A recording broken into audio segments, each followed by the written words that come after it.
is football. Football is America. Football is America. If you don't like it, you can kiss your candy ass. Hold a moment in time. I don't give a damn. Oh my God. No.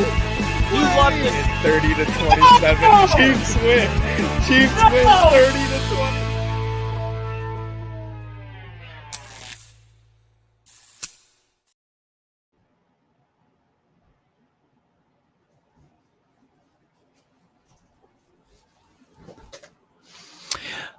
Ladies and gentlemen, welcome to Only Football NFL with Kyle. Today, we're going to discuss the groundbreaking event of Philip Rivers making his NFL comeback at 44 years old. A grandfather, somebody that I'm sure will have a lot of grandpa jokes. Definitely the wildest sports story I have ever been alive to see. Philip Rivers, the guy, the gunslinger that you know and love. For Bronco fans, a guy that we dealt with for many years. The guy that retired in 2021 is officially out of retirement at the age of 44. Something we believed only Tom Brady could do. Tom Brady, Father Time doesn't catch up to Tom Brady, but everyone else it does. And now Philip Rivers kind of joins this club of 44-year-old quarterbacks after Daniel Jones tore his Achilles, and all the backup quarterbacks, for the Colts were either sidelined, dealing with their own injuries, or they were just uninspiring. The Colts decided to call up their old hero instead of trying to get one of these young quarterbacks to play hero. The Colts are 8-5, so this is a team that is in playoff contention, and depending on how these next couple of games go, they believe that it was worth a shot to not throw the season away if there's even a slight possibility that Philip Rivers could come in and salvage the season. Now, I mentioned this with Daniel Jones. A lot of the success Daniel Jones was having, if you go back and you look at the film, it's because Shane Steichen finally has somebody that is actually executing the plays. When you consider the running back that they have, Jonathan Taylor, the offensive line they have, the weapons with Michael Pittman Jr. and Alec Pierce and the other one that I can't remember his name. And, of course, Tyler Warren, who was drafted and immediately is a superstar. This was definitely a team that didn't need a person to reinvent the wheel to be successful. This was more of a point guard. Can you just dish it to the playmakers and stand in a clean pocket that will be provided for you? And that was what Daniel Jones was able to do. And that's not like a knock on Daniel Jones. And I don't think game manager could ever be a diss or an insult for a position where the job of the position is to manage the game. This is what they're asking Philip Rivers to come back and do. And I think that's a good starting point because a lot of people are questioning his ability. Well, he is 44 years old. He hasn't been playing football. How is he going to come in and play? And the thing to remember is they're not going to ask him to come in and take off, on 15-yard scrambles and run to his right and throw all they're going to ask him to do is what they wanted Daniel Jones to do. Just give the ball to Jonathan Taylor and then execute these plays that he already knows because he knows the offense. He's already been in this offense, and this is kind of the X factor. It's like so many things had to go perfect for this to fall into place. And if even one thing comes out of place, this epic NFL comeback, unfortunately for you and me, this WWF-like story just doesn't happen. And the first thing that had to happen was Phillip Rivers had to have previously played with the Colts and know this offense in and out. Now, he already did his first press conference where he said, there's like a couple things in the terminology that I'm like, out of the loop on, but 90% of it, yes, I know all of it. Now, that's major. Okay, that's a major thing that he, he doesn't have any learning curve, to come in. It's like, all right, you got to get in football shape. You got to lose 20 pounds and here, study this. That's not what we're dealing with here. We're dealing with a guy that maybe needs to, drop down to, 9-10 pounds. They asked him about his weight in his first press conference. He's like, I don't know. I don't even know what my weight is. I couldn't tell you. And I'm not sure that it's important at this point. And he mentioned it. He's like, I'm not going to be running for 15, 20 yards. And by the way, I didn't do that when I was 25 either. Like, that's never been my style. Now, the before we go in, and I'm going to shut my door really quick.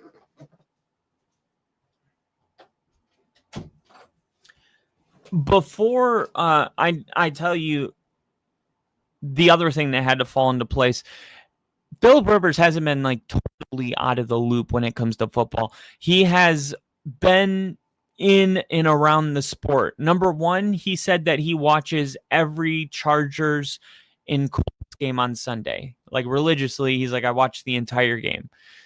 That is kind of a cool thing because that's not always the case. And I know this because Teddy Bridgewater, who is our quarterback, they asked him after the bye week, like, what he does during the bye week and if he's able to, like, fully decompress and get away from the game. And Teddy Bridgewater revealed that he actually doesn't watch football, period. He's like, it's like, it's unheard of, but it's like he clocks in and he clocks out. And usually people that love football, like if you play a 4:00 game and you're flying home and the plane has Wi-Fi, you're watching Sunday Night Football. At least that's the case everywhere I've heard. I mean, even the Broncos were talking about watching the Texans on their flight home from Vegas. I mean, it's just a very normal thing that if you play football and you've been around it, you love it. And that's why you're so invested and that's how you got good at it. But for Teddy Bridgewater, he's like, I don't really like my life is nothing to do with football besides when I come here and talk to you guys and on Sundays. Outside of that, like I don't watch it. I don't think about it. I don't talk about it. Phillip Rivers is obviously a guy that loves the game of football. Not only does he watch every Colts and Chargers game, but he also coaches his kids' football team. And remember, Phillip Rivers is a father of 9 children and a grandfather as well. And I saw comments on X that were like, they could have gotten this guy, but instead, like, they got this couch potato. There's Phillip Rivers says a lot of things. A couch potato. Go find me a father of 9. And go find me a father of 9 who's a couch potato. It doesn't exist. That's impossible. Or you can't have 9 kids if you're not highly active. The other thing is he's been coaching his kids' football game, which leads me to the second thing that needed to fall perfectly in place. And unfortunately for his son's football team, they needed to lose because 9 days ago, Phillip Rivers, who coaches his son's football team in Alabama, they were in the semi-conference finals, a game away from the state championship, going against guys that have already signed $90 million contracts to go play at LSU. Like these are some good football players, right? His son, who wears number 17 as well, is the quarterback. And this is what I mean, look, if the Colts, if his son's football team wins, like this comeback can't happen because the head coach for the football team would still be coaching and prepping his guys for a state championship. So unfortunately, the thing that had to fall in place, number 2, was his son's football team needed to lose.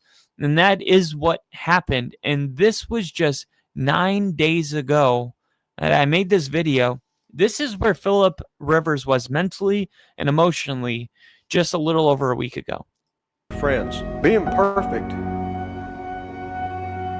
is about being able to look your friends in the eye and know that you didn't let them down because you told them the truth.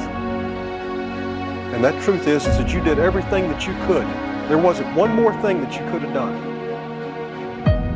Can you live in that moment as best you can with clear eyes and love in your heart,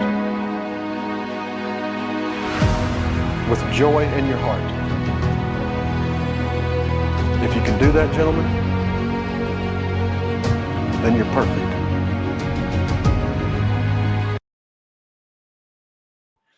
That's where Philip Rivers was just 9 days ago, 10 days ago now. So his son, loses the football game, and now he is freed up. Okay. Philip Rivers, his last season with the Colts will go to. There's not much in between Philip Rivers' last game and now to discuss, besides the fact that he coaches his son's football team. Even if you go to his Twitter, like, the only thing I could uncover, like an actual, like, opinion, anything, like, oh, I ate at this restaurant, nothing. Philip Rivers totally off grid, just coaching his son's football team, being a family man, besides the fact that he doesn't believe that the Chargers should be in Los Angeles. I was able to find this. That's so silent sometimes. But this year at a Charger home game, and you can hear the roar here, the chant, defense. The Chargers. I don't know if you hear that, but it's Romo and Jim Nantz saying, how about this? You're at a Chargers home game, and you can hear the defense, who are the Denver Broncos. You can hear the defense chanting defense. Okay. Obviously, Philip Rivers, How about this? You're at a Charger home game, and you can hear long-time Charger. Defense.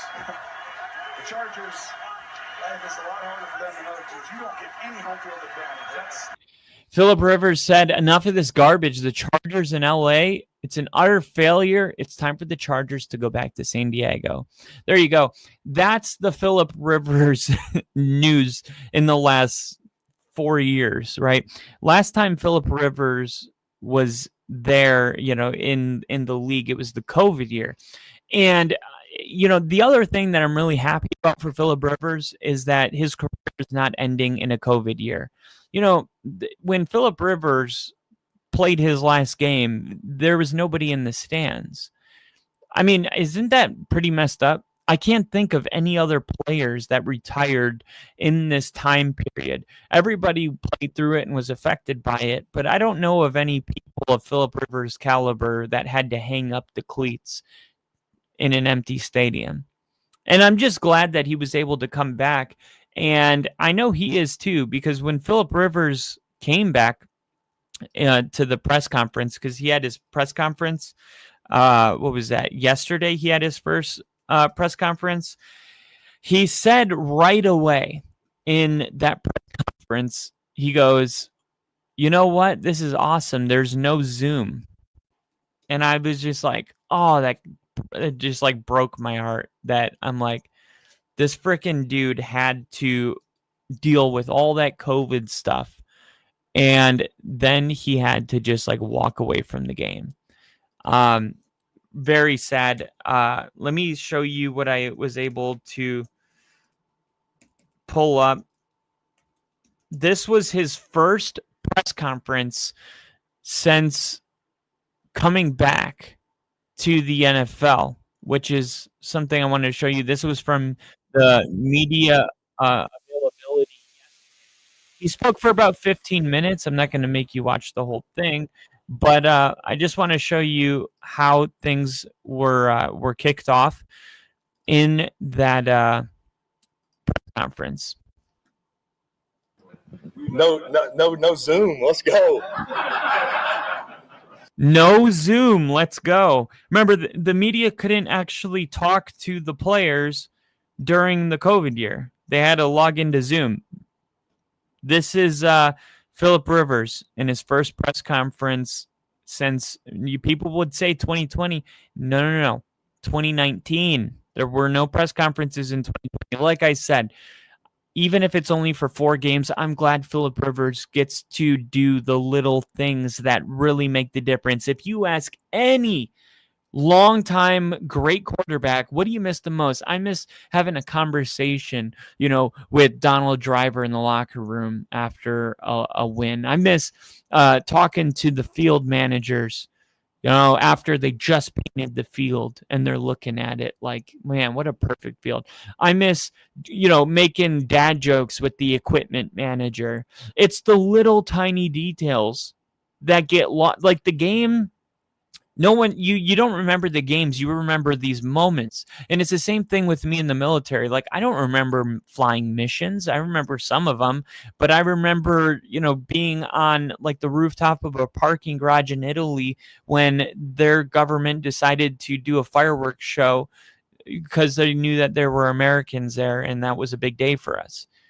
I remember seeing the Northern Lights in Norway and feeling a tear fall out of my eye.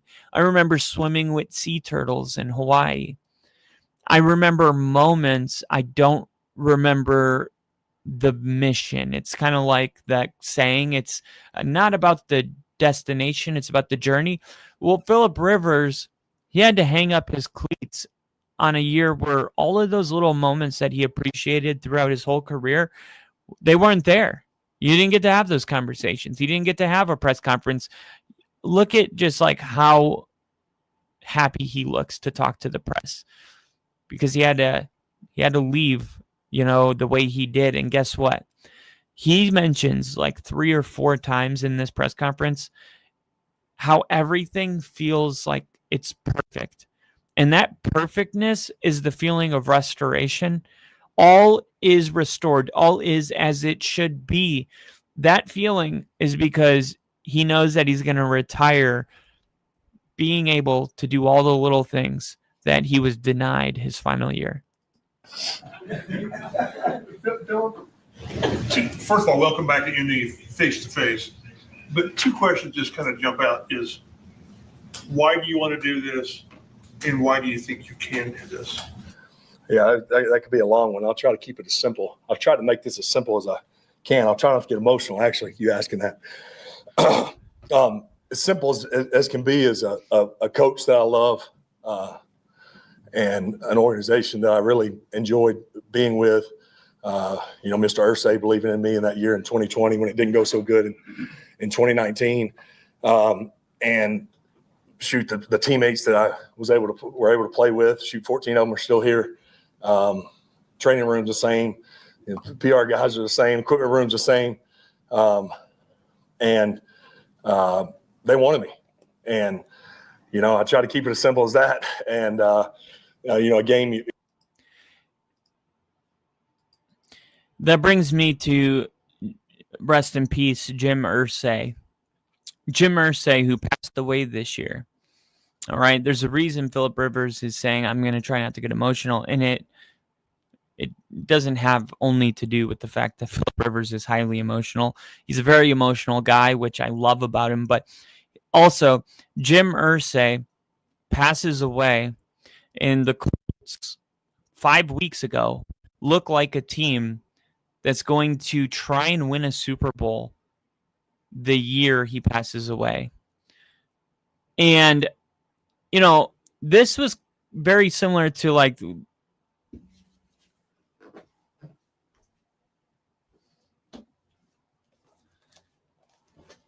this is very similar to the Lakers and LeBron James winning a championship the year that Kobe Bryant passed away. And if we're making connections, Kobe Bryant and the Lakers won that championship during COVID, which is when Phillip Rivers retired. All I'm trying to say is I feel like there's a part of Phillip Rivers that thinks, if I could come out of retirement and bring this championship to Indianapolis and end my career as a Super Bowl champion, Phillip Rivers is a guy that, whether you agree with it or not, is a fringe Hall of Famer. There's people that are very like, yes, he's a Hall of Famer. There's more people that are like, you can't let everybody in. That's what makes it the Hall of Fame. And he talks about the Hall of Fame in this, and he's like, I don't really care about it. Like, because, by playing, he resets the 6-year clock. And he's like, and he says it in a way where he's like, it's not that I don't care or I'm above it. Like, I want to make sure I'm being respectful to how much of an honor it is to be in the Hall of Fame. But like, do I think about it every day? Does it dictate my decisions? Like, not in any way at all, which is awesome.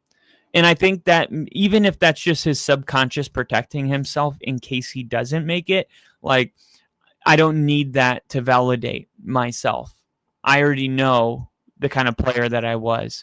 And I think that's awesome. But make no mistake about it, if he even wins a playoff game, he all of a sudden gets over that hump and becomes a Hall of Famer. And if he goes to the Super Bowl and wins the Super Bowl, forget about it. He becomes a guy that gets in as a first ballot 6 years from now. So there's just so much to love about this story. But, Jim Irsay passing away and him having this opportunity to do all of that, that's a lot of that stuff I just mentioned is like personal, but to do all the stuff for the team and for the city, and fulfill, the mission to bring a Super Bowl back to Indianapolis to honor Jim Irsay. That is just also freaking awesome. And I got to believe that that's one of the reasons he's emotional. Now, last time we saw him at the podium, and I'll show you in a little bit, but it was his last speech or press conference before retiring. But let me show you this one. Love to play a game that I thought I was done playing. Certainly, I wasn't really hanging on any hope of playing again. I'd kind of thought that ship had sailed. But something about it excited me, and it's kind of one of those deals. The door opens, and you can either walk through it and find out if you can do it, or run from it. And I know that there's risk involved, obviously, of what may or may not happen. But the only way to find out is going for it. And I just felt almost like it was a gift, another opportunity to play and cut it loose with your guys in the game you love to play, and the dream that you got to live. You may get some bonus time. So I really kept it as simple as that in my mind, and here I stand. Bill, it's a tough game. Physically, you ready for it? Ready for this? Yeah, we're gonna find out that too. I think so. I know. I know it is tough, and I know 5 years is a long time. Believe me, that weighed on me a lot.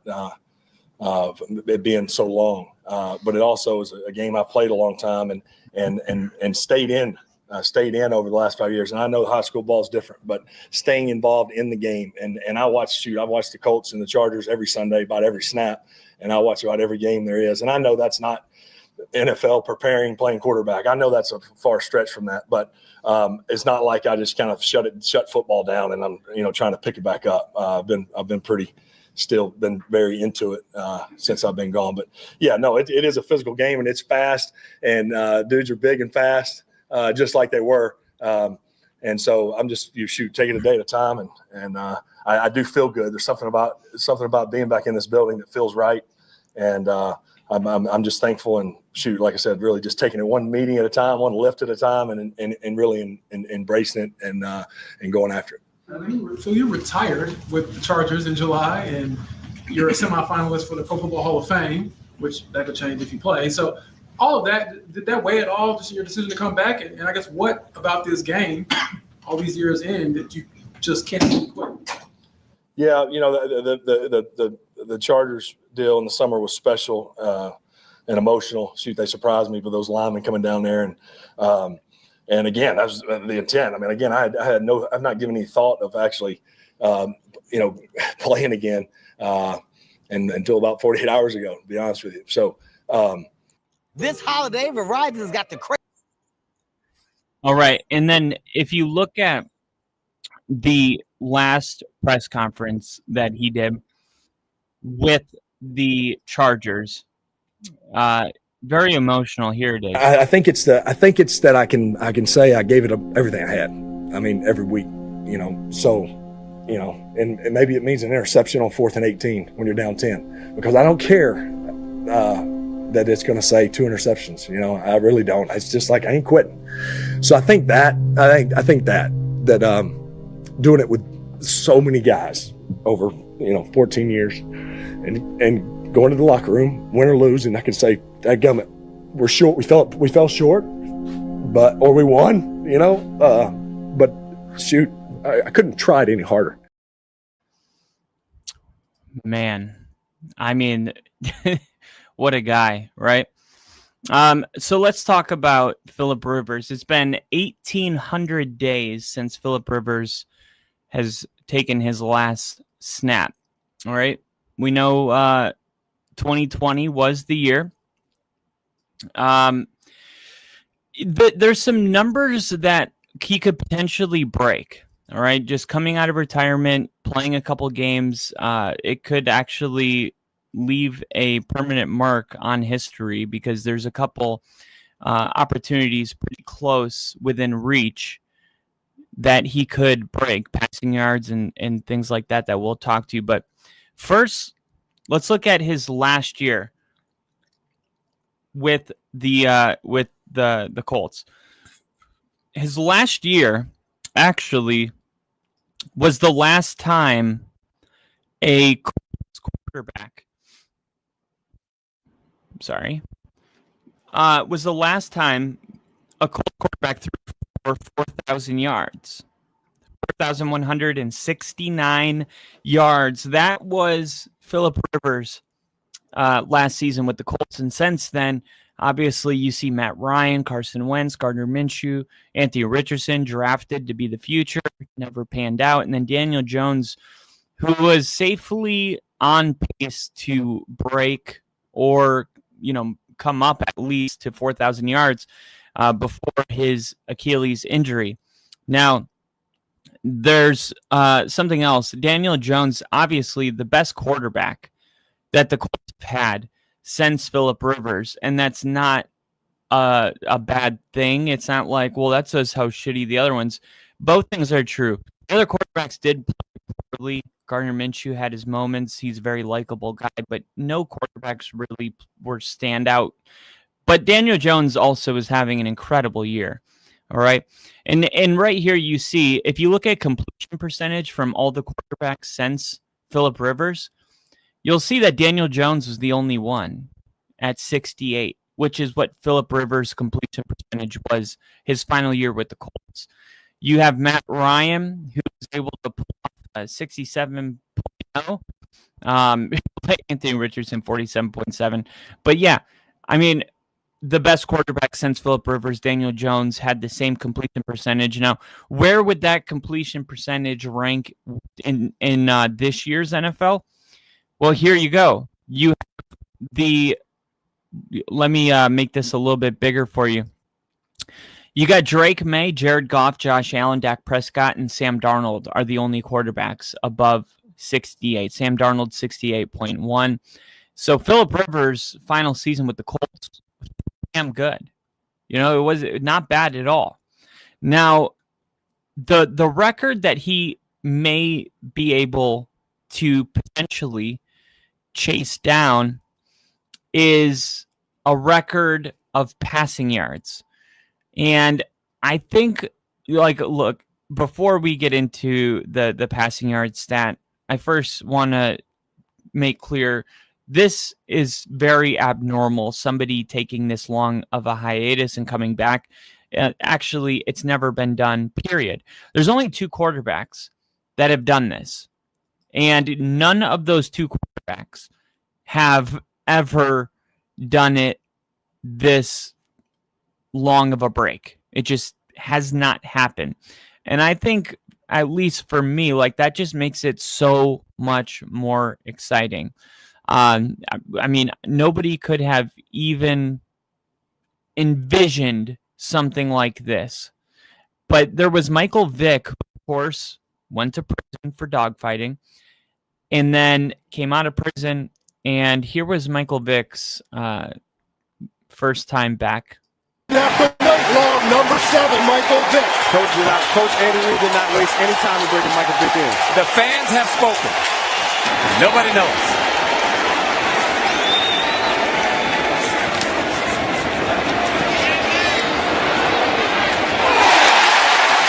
That's a pretty good throw.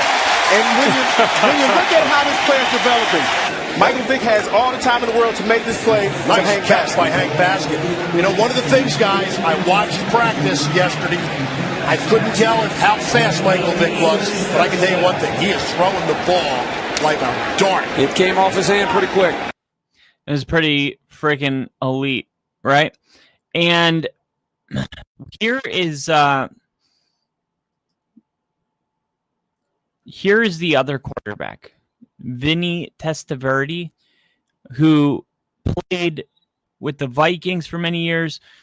He didn't take like a long break, but he did like play at 44 years old after being on the bench, but then he had an opportunity to come into the game. Here's that. For the season, Kurt Warner gets the start for Arizona against Carolina, which has Jake Delhomme out for the season. And even though David Carr looks fair right there, it would be Vinny Testaverde getting the start. Vinny Testaverde? 43 years and 335 days old, under center a week after watching NFL Game Day on his couch. He's now throwing passes on NFL Game Day. Picked him up 15 years ago. 2 plays after that pass to Deshaun Foster, there's Steve Smith from Testaverde. He's slinging it around.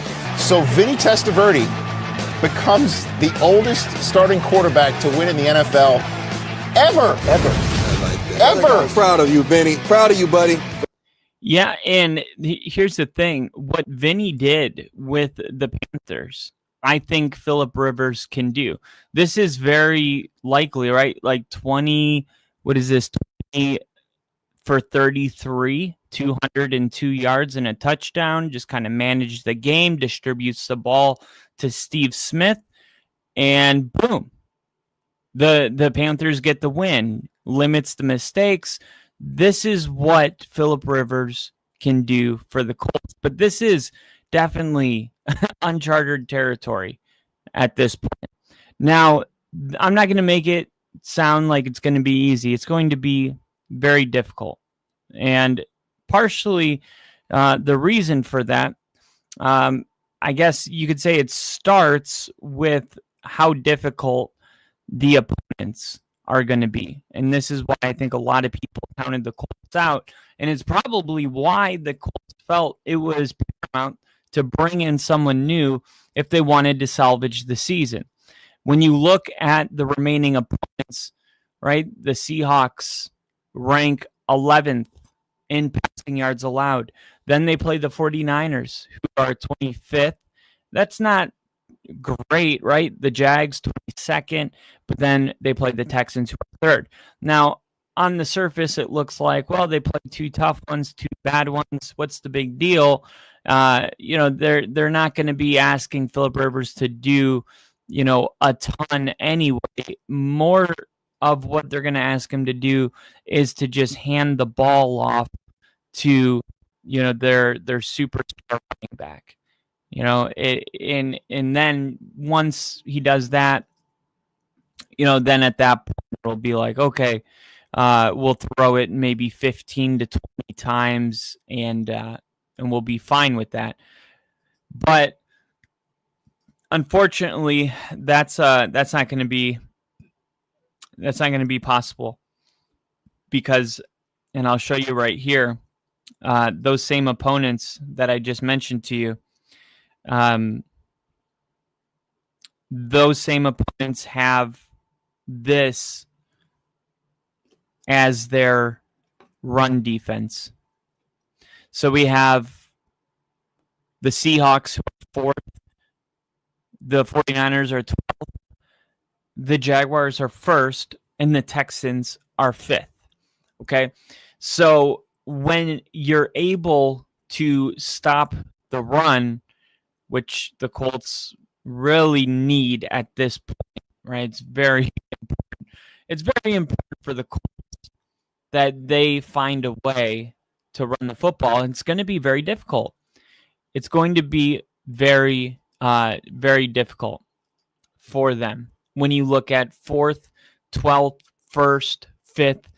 They're going to need Phillip Rivers to throw the football. And luckily, at least for the 49ers and Jags, at least their pass defense isn't elite. For the Texans and Seahawks, it's probably going to be tough sledding.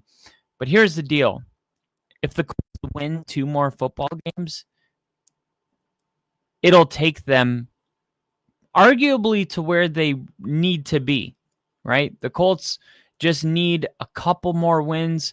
This was the playoff picture when we were looking at it, but you see the Chargers, who are now 9-4, but you got the Colts at 8-5, and if they can, are they 8-6 now? I believe they might have fallen, because when I took this, I don't know, I think, let me see.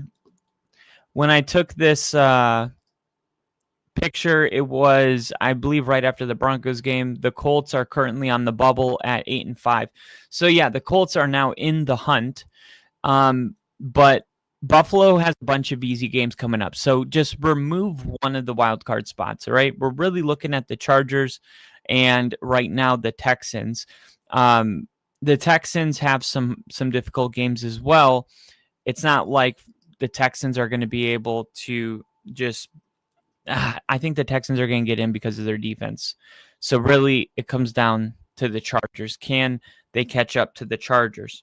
Well, the Chargers have a game with the Chiefs, and they have a game against the Broncos week 18.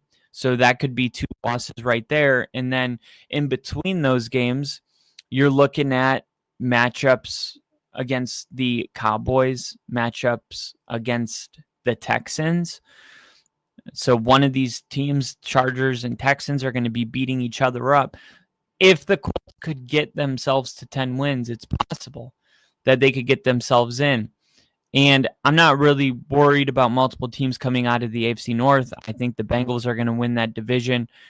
But there will only be one team represented in the playoffs, because I believe the Bengals will win that division with 9 wins.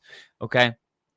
So regardless, the Colts, they need to win 2 football games at a minimum. And the 2 football games that it looks like they could win, it would be the 49ers and the Jaguars. It's going to be a hard time beating Seattle, especially in Seattle, although the Seahawks have been better on the road this year, weirdly enough.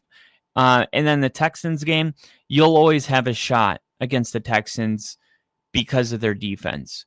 You already know that game's going to be a 16-17 or 12 to whatever. Anytime you're dealing with a really good defense, but an offense that looks inept at times, you have an opportunity. These 3 games, I think, are your best opportunity to win. The Seahawks being the most difficult, especially your first game back in 5 years or 4 years, being in Seattle against that defense. I wouldn't be shocked if they decide they're not going to play Phillip Rivers this week.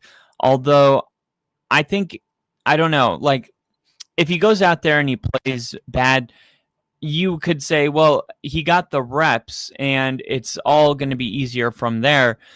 Or you could look at it like, what if that destroys his confidence? And now you're looking at a mental battle for the rest of the year. I wouldn't be shocked if the Colts say, no, we're not going to go with Rivers against Seattle.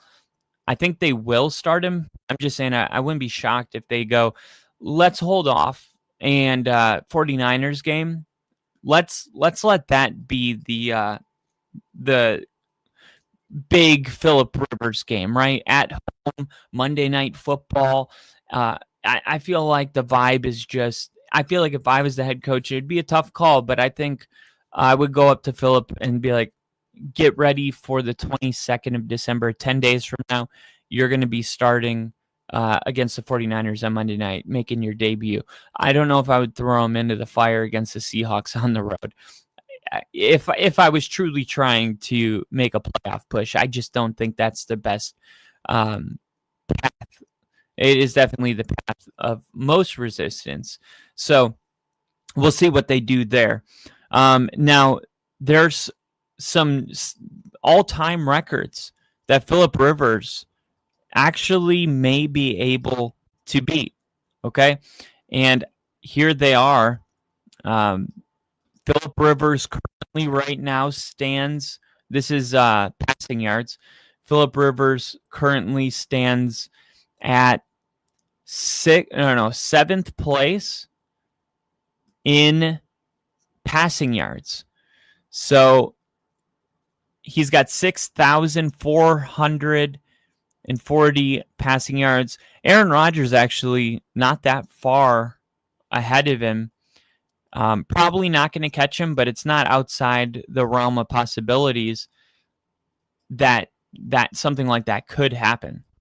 I just think that would be really interesting. But Phillip Rivers, I mean, Ben Roethlisberger, he's not playing, so it's not like he could add to, his passing yards. So Phillip Rivers is 648 passing yards away from passing Ben Roethlisberger, and that's almost a guarantee, right? He would have to throw for like 120 yards a game if he played for the rest of the season to get there. So that's kind of cool that history, arguably is going to be changed for, the foreseeable future. But I just think this is just so cool that we're even getting this story. And I'm super excited about it. Phillip Rivers has been in the league so long that this was an actual college matchup. There was an actual college matchup between Chris Winkie, the quarterback for Florida State, and Phillip Rivers. Played each other in college. And the fact that we're still getting it. And Tom Brady, Ben Roethlisberger, Matt Hasselbeck, Peyton Manning, all of these guys are going to be like Drew Brees. What if Drew Brees would have been available? Would he have been worth a call? But I guarantee you, like, all these quarterbacks were forced to answer the question to themselves, like, could I go if I got called? Like a Manning, could I have gotten? And Peyton's like, I couldn't even go my last year. Hell no. But the fact that Phillip Rivers is even willing to go out there and willing to answer the call, right? Because Phillip Rivers, he wasn't just like kind of interested. He said that every time an injury would happen, he would be like, are they going to call me? And he said that in his press conference. And, this time they did call him. And he said when they called him, apparently he was like, I forget how he worded it. It was very Southern, like, hot damn, hell yeah, something like that. But he was super, super fired up. And this was, let me see if I can pull it up here. This was Phillip Rivers today. This is him practicing with the Indianapolis Colts today. There he is. And Daniel Jones gave him permission to wear 17. Of course, Daniel Jones wore 17 all year. And he gave Phillip Rivers permission to wear the number. And I love that. He gets to wear 17 for the rest of his career. And, he's out there slinging it. Phillip Rivers came in for a workout on the 8th, and he was hey, that's me. And he was a cool the next day. And the day the Colts asked him if he wanted to come back was his birthday. It was his birthday. And he's turning 44. And now here's the joke. Right. Here are the jokes. Phillip Rivers at practice today. And it's Pete Carroll.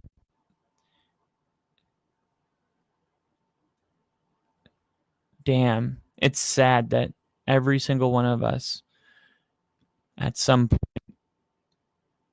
is going to lose it. Like, he thinks he's killing it right now.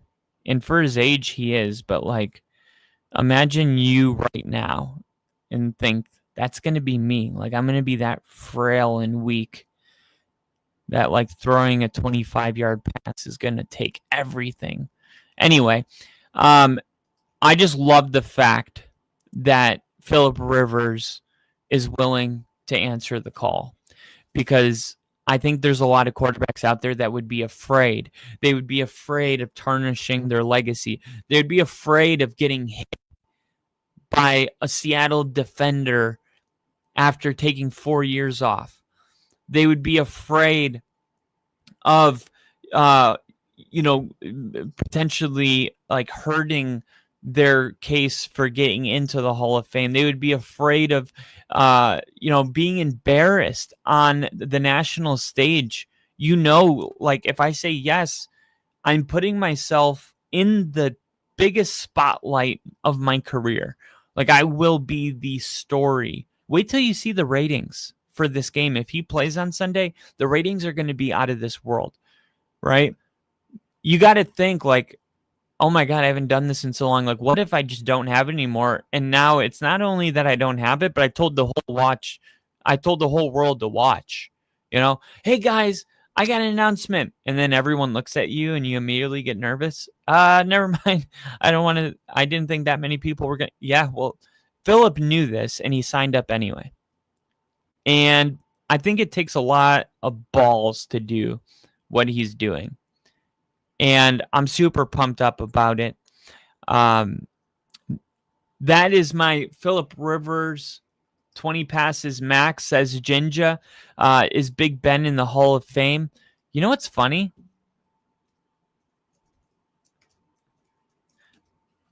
Ben Roethlisberger is expected to be a Hall of Famer, but he's not eligible until 2027. So he retired in 2021. Chris Winkie probably played like Eric Crouch too. Look at him effing slinging the Duke. Carroll's damn spry for his age. He is. And we got Daniel Barry Sports saying, what is up, guys? 20 passes max, says Malcolm Dat. Defense can't absolutely fold and give up either. Bring him back this week. Wow. Super, super exciting. This is going to be a good time.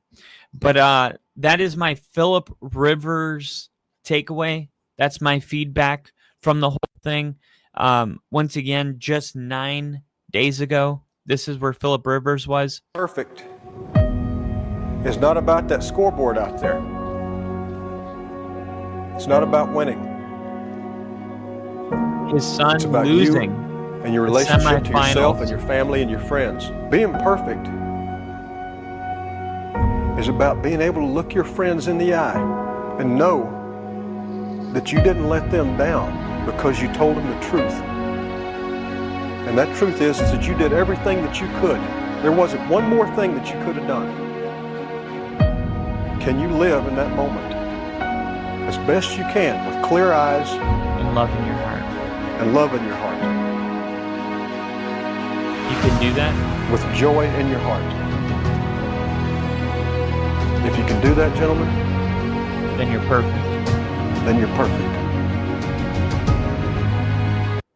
Can Phillip Rivers finish his final year with the Colts and be perfect? Not win a bunch of playoff games, not go to the Super Bowl, but be perfect. And I don't think he says yes when they call and ask if he will run it back for 4 more games. I don't think he would have done that if he felt like he couldn't be perfect. We're going to get everything from Phillip Rivers. what that is going to look like is going to feed families for years to come. I can't wait to see it. Philip, you're a longtime Charger, and I'm a Broncos fan, but I got to say, you have been, I think you've become one of my favorite players because of all this. On the field, off the field, I love everything about this guy. And it's not supposed to be that way, but I got to say, it took a lot of balls to do this, and can't wait to see what it looks like Sunday. Philip, you're perfect. Thank you, guys.